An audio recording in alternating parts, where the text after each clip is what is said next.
Bismillahirrahmanirrahim. Assalamualaikum warahmatullahi wabarakatuh. Perkenalkan, nama saya Refri Syekhi Umar Saputra dengan NIM 121 70 50 123. Di sini saya akan menjelaskan kode dari uh, Vivan Vatsa, eh, berasal dari California, Amerika Serikat. Dia adalah self learning data scientist. Eh, ini nama projectnya itu DNA Sequencing NLP Kaggle Notebook. Bisa dibuka open oleh sini.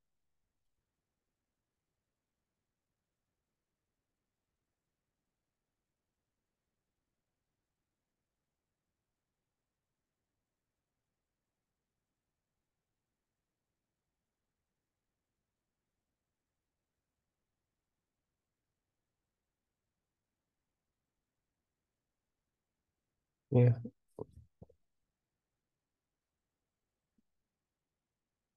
pertama yaitu apa itu DNA sequencing LNP Notebook. Nah, DNA sequencing merupakan proses penentukan urutan nukleotida dalam sebuah rantai DNA. Ini dapat dilakukan menggunakan teknik-teknik seperti DNA sequencing. NLP adalah singkatan dari Natural Language Processing, yang merupakan cabang dari kecerdasan buatan yang fokus pada pemahaman dan pengolahan bahasa manusia. Jadi DNA sequencing NLP Notebook ini merujuk pada sebuah proyek atau catatan di Kaggle yang menggunakan teknik pemrosesan bahasa alami untuk menganalisis data sequence DNA. Ini bisa mencakup penggunaan algoritma atau model NLP untuk memahami dan mengekstrak informasi penting dari sequence DNA. Notebook ini berisi langkah-langkah analisis, kode Python, visualisasi, dan hasil yang dan hasil yang dihasilkan dari pemrosesan data sequence DNA menggunakan teknik NLP tadi. Masuk saja ke kodenya. Yang pertama ini ada import. Import ini eh, biasa umumnya di kode Python ya. Biasanya digunakan untuk analisis data menggunakan pustaka-pustaka seperti Pandas, NumPy, dan Matplotlib. Kemudian ada yang kedua itu human data. Kalau itu berfokus untuk menggunakan pustaka Panda tadi sudah diimport untuk membaca data dari sebuah file teks dan menampilkan beberapa baris awal dari data tersebut. Untuk pada rectangle ini itu digunakan untuk membaca data dari file dengan format tabel dan parameter defaultnya adalah shape sama dengan slash t. Itu artinya def sebagai pemisah antara kolom. Jika pemisah antara kolom menggunakan koma bisa digunakan pd red pd red csv. Kemudian ada human data.head fungsi. Itu yaitu setelah membaca data tadi, baris ini mengambil 5 baris pertama dari data tersebut menggunakan metode head.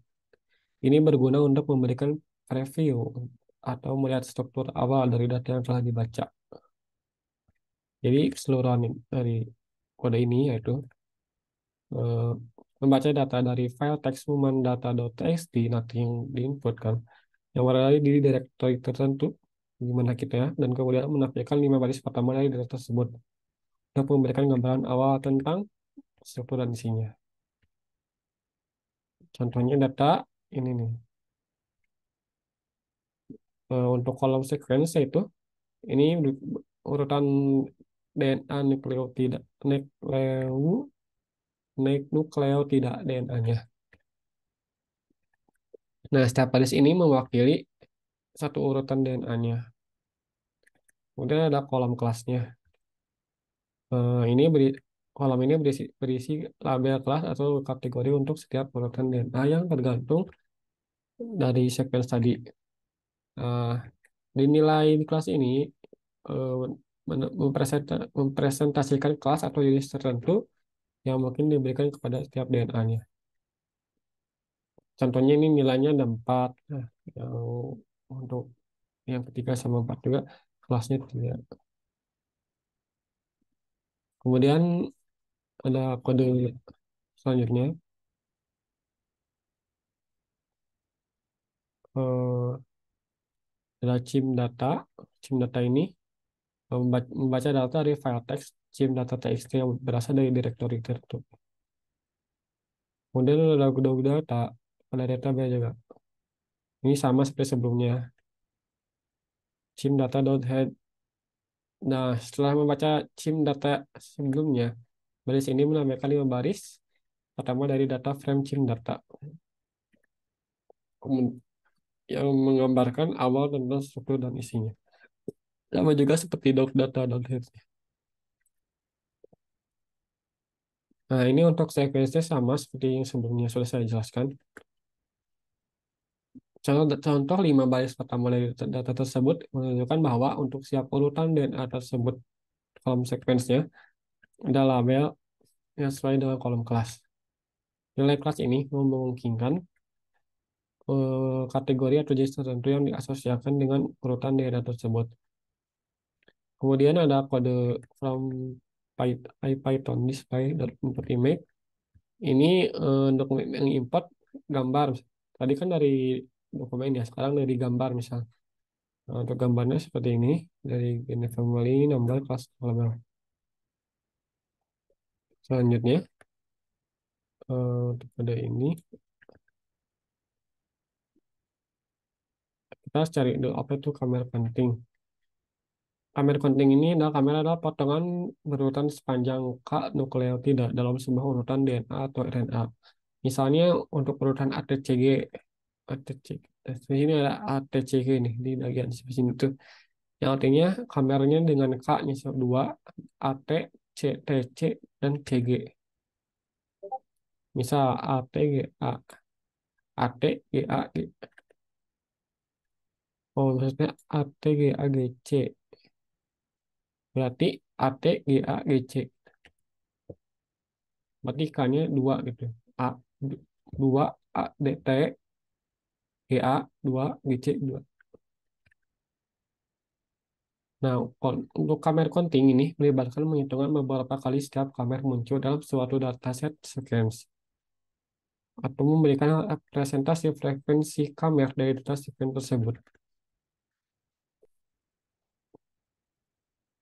Terus selanjutnya ada ini ya. Untuk keseluruhan penjelasannya itu kode ini diberikan adalah definisi dari fungsi get commerce yang bertujuan untuk mengonversi urutan nukleotida sequence yang tadi menjadi kamer. Nah, kita bahas dulu kamer def get commerce set K6. Nah, fungsi ini menerima dua parameter, yang pertama sequence dan size. Untuk sequence merupakan urutan nukleotida yang ingin diubah menjadi kamer. Kemudian ada size-nya, parameter opsional nukleotida yang ingin diubah menjadi kamer. Parameter opsional yang menentukan panjang kamera diinginkan. Saya ini 6 ya untuk size-nya. Kemudian ada return sequence. Ini ekspresi yang mengembalikan list kamera dari urutan nukleotida tersebut. Untuk for x in range, eh, ini melakukan iterasi dari 0 hingga panjang, urutan min, panjang, dan hapus. Jadi untuk keseluruhannya, fungsi ini dapat digunakan untuk mendapatkan kamera dari sebuah urutan nukleotida dengan panjang K yang dapat disesuaikan.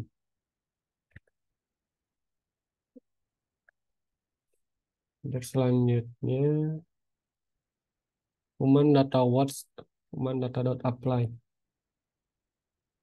Ini kode tersebut menjelaskan fungsinya itu fungsi get commerce untuk mengkonversi setiap urutan nukleotida dalam kolom sequence data frame human data. Ya, menjadi kamera dan kemudian menambahkan kolom baru watch yang berisi hasil kamera tersebut.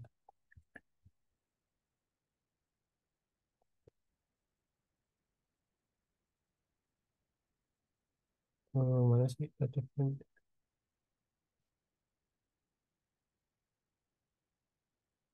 Jadi pada keseluruhannya itu eh, pada akhirnya data frame human data yang tadi memiliki kolom word yang berisi list kamera untuk setiap urutan nukleotida dalam dan kolom sekuen yang telah dihapus.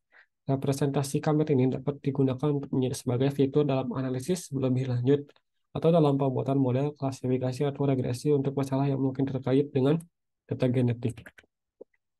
Selanjutnya ada human data words. Nah, dari kolom word ini berisi list kamera yang dihasilkan dari urutan nukleotida di setiap baris data frame human data. Ini yang berfungsi sebagai representasi fitur untuk analisis selanjutnya pada pemodelan. Jika ingin memeriksa hasilnya, human data head fungsi akan menampilkan 5 baris pertama dari data frame yang telah berbagi dengan kolom words. Selanjutnya, ini sama seperti yang sebelumnya.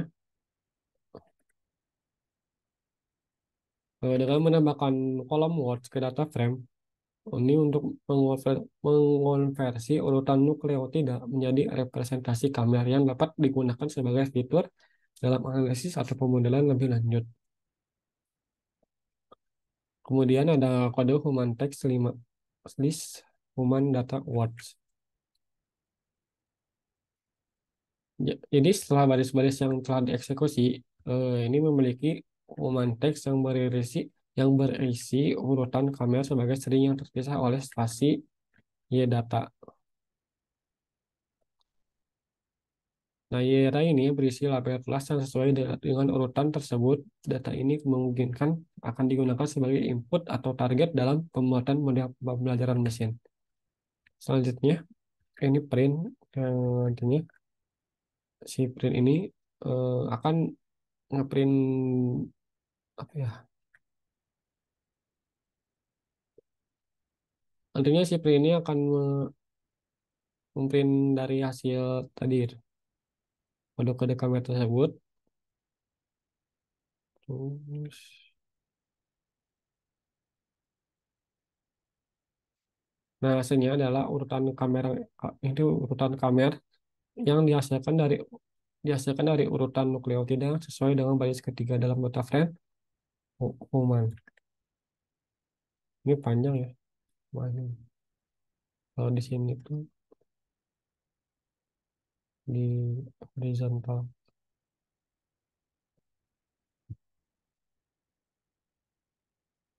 Selanjutnya ada bag of fold using converse using NLP. Pertama ada from escalon that feature extraction not text import confactories. Hal tersebut melibatkan pengguna confactories dari pustaka Scikit-learn untuk membuat model bag of words menggunakan n-gram dengan rentang 4,4. Ini untuk renggang range. Kemudian di print yang accept yang akan menghasilkan output 4380,23414.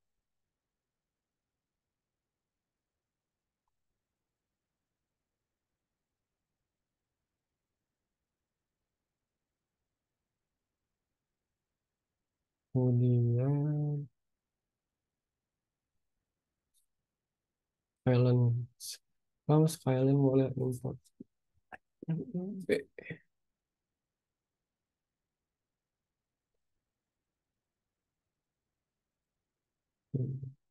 Apa ya?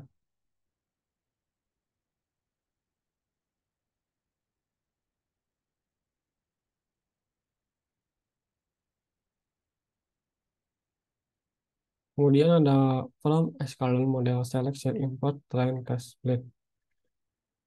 Kode ini menggunakan fungsi train test split ya dari scikit-learn untuk membagi dataset jadi dua subset.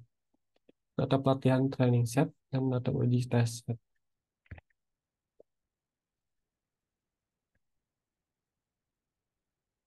Untuk X ini yaitu matriksnya, matriks frekuensi yang dihasilkan dari confactorize tadi. Kemudian ya data array yang berisi label kelas Tes size sama dengan 0,2.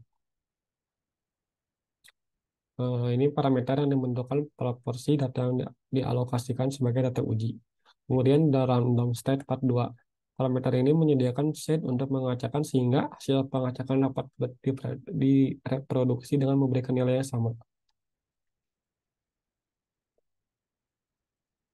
Nah, untuk outputnya itu cerminkan dimensi dari matriks fitur X setelah dilakukan pemisahan data menggunakan trend test split. 3504 ini itu menunjukkan baris jumlah matriks fitur extend. Setiap baris mewakili satu sampel atau dokumen dari data pelatihan. Untuk 232414 merupakan kolom yang menunjukkan matriks fitur extend. Setiap kolom mewakili fitur atau kata kunci. Dalam hal ini n-gram ya, yang dihasilkan oleh convectorize. Dengan kata lain, terdapat 232414 fitur yang digunakan untuk mempresentasikan setiap sampel dalam ruang fitur. Ini juga sama, ini barisnya dan ini kolomnya. Kemudian ada kode from skyline.knife bias import multimedia MLB. Kode tersebut mengimplementasikan pembuatan model klasifikasi dengan menggunakan algoritma knife bias, khususnya multinomia NLB dari scikit-learn. Nah, pertama itu from skyline ini mengimport kelas multimedia dari pustaka scikit-learn. Kemudian ada inisiasi book eh, classifier sama dengan multinomial NB alpha 0,01. Artinya itu membuat objek model multinomial NB dengan mengatur parameter alpha ke 0,01. Parameter alpha adalah parameter smoothing yang membantu menghindari nilai probabilitas yang 0 ketika menghitung probabilitas kelas atau fitur. Untuk modelnya itu classifier.fit extend yet trend. Kemudian ada y spread sama dengan classifier.predict test. Ini yaitu sama seperti tadi menggunakan baris menggunakan model naive bias yang telah dilatih classifier untuk melakukan prediksi pada data uji X-test. Untuk classifiernya menggunakan model naive bias X-test yaitu matriks fitur yang mewakili data uji predict X-test. Metode ini digunakan untuk membuat prediksi kelas berdasarkan model yang telah dilatih. Kemudian ada Y-pred, hasil prediksi yang dihasilkan oleh model Y-pred. Kemudian ada kode selanjutnya. Eh, aku jelaskan secara keseluruhan saja. Nah, dengan cara semua ini yang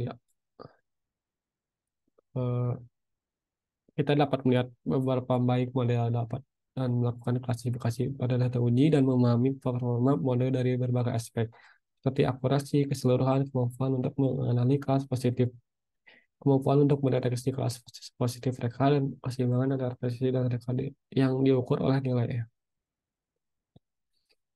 Ini bagi tiga di step kode ini ada penjelasannya. Yang pertama ada confusion matrix di bagian sini. Print.confusion matrix. Print.pd crossbar. Mencetak matriks bingungan. Itu confusion matrix. Yang membandingkan nilai aktual dengan nilai prediksi predicted. Kemudian ada fungsi get matrix. Ini membuat fungsi get matrix yang mengambil dua arah yaitu y test nilai aktual dan nilai prediksi.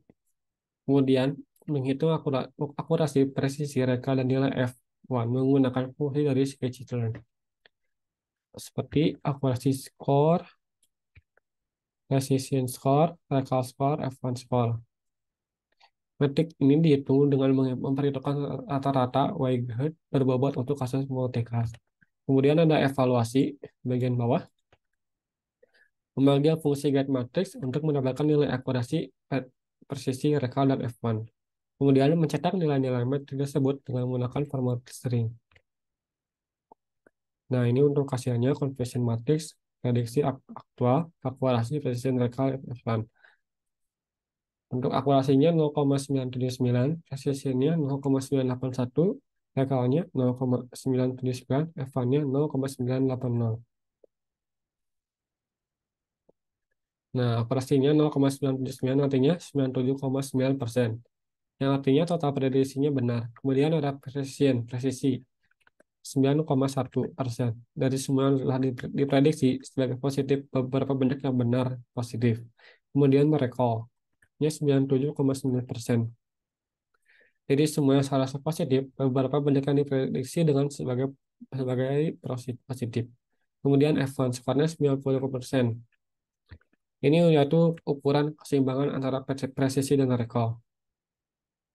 Jadi secara keseluruhannya, hasil evaluasi menunjukkan bahwa model Naive-Bayes ini memiliki performa yang sangat baik pada data uji dengan akurasi yang tinggi dan nilai presisi, reka, dan evan yang seimbang. Namun, tetap perlu diperhatikan bahwa interpretasi ini juga tergantung pada karakteristik khusus dari dataset dan tujuan yang tugas klasifikasi yang dilakukan. Mungkin segitu saja dari saya. Mohon maaf apabila ada kesalahan. Assalamualaikum warahmatullahi wabarakatuh.